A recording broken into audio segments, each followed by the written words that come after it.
வணக்கம். இது மிக முக்கியமான ஒரு பதிவு. ஏன்னா அரசாங்கத்துக்கிட்ட நோயுற்ற விபத்தில் சிக்கிய தெருநாய்கள், ஆதரவற்ற நாய்களை மீட்டு பராமரிப்பதற்கான எந்த ஒரு ஆதரவு அமைப்புகளும் கிடையாதுங்கிறது நம்மளுக்கு தெரியும்.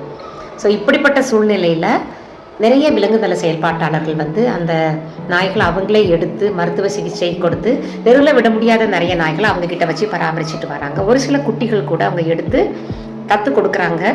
தத்து போகாத குட்டிகள் அவங்கக்கிட்ட தங்கிடுது. ஸோ அதிகபட்சம் எவ்வளோ வச்சு பார்க்க முடியுமோ அதை தனிப்பட்ட விதத்தில் அவங்க பார்த்துட்டு வராங்க. இப்படிப்பட்ட செயல்பாட்டாளர்களில் நானும் ஒரு ஆள் தான். ஸோ அவங்களுடைய ரெப்ரசன்டேட்டிவாக நான் இதை சொல்கிறேன். அவருடைய சார்பாக இந்த வீடியோவை நான் வெளியிடுறேன்.